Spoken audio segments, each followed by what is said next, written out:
कहानी शुरू होती है एक ऐसे युवक से जिसका नाम अर्जुन है। अर्जुन आज के दौर का एक आम इंसान है, मेहनती लेकिन भटका हुआ। उसे लगता है कि किस्मत उसके साथ नहीं है। वह हर काम पूरी शिद्दत से करता है पर सफलता हाथ नहीं लगती। हार मानकर वो एक पहाड़ पर बैठे एक सन्यासी के पास जाता है और पूछता है, महाराज, महादेव सिर्फ उनकी सुनते हैं जिनकी किस्मत अच्छी होती है। मैं इतनी भक्ति करता हूँ फिर भी मेरे जीवन में अंधेरा क्यों है? सन्यासी मुस्कुराते हैं और उसे एक खाली मटका देते हैं जिसमें एक छोटा सा छेद है।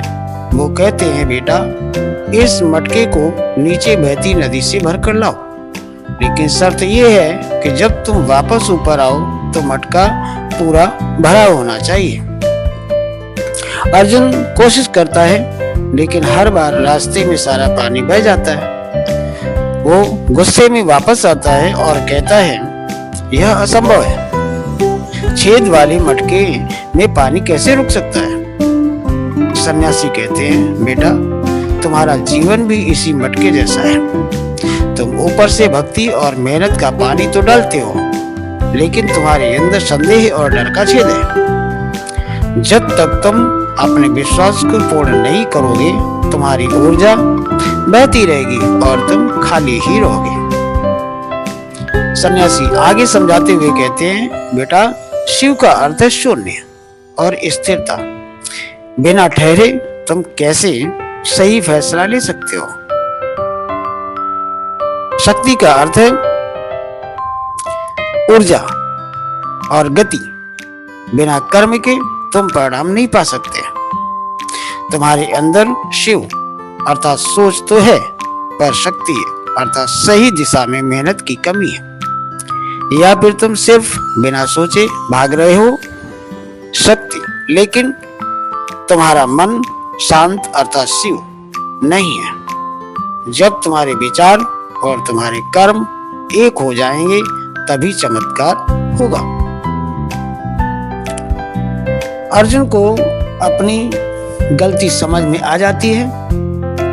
वो मटके का छेद ठीक करता है, यानी अपने मन से डर और संशय को निकालता है और इस बार धैर्य के साथ पानी भरता है। वह समझ चुका है कि महादेव रास्ता दिखाते हैं, पर उस रास्ते पर चलना खुद ही पड़ता है। वो वापस शहर जाता है, लेकिन इस बार एक नए आत्मविश्वास के साथ। अब वो मुश्किलों से डरता नहीं, बल्कि उन्हें शक्ति का एक रूप मानकर उनका सामना करता है। दोस्तों, याद रखिए, शिव और शक्ति बाहर नहीं, हमारे भीतर है। जब आपका आत्मविश्वास और आपका कर्म एक हो जाए तो दुनिया की कोई ताकत आपको सफल होने से नहीं रोक सकती। अपने अंदर के डर को खत्म कीजिए और शून्य से अनंत की यात्रा कीजिए। हर हर महादेव शंभो।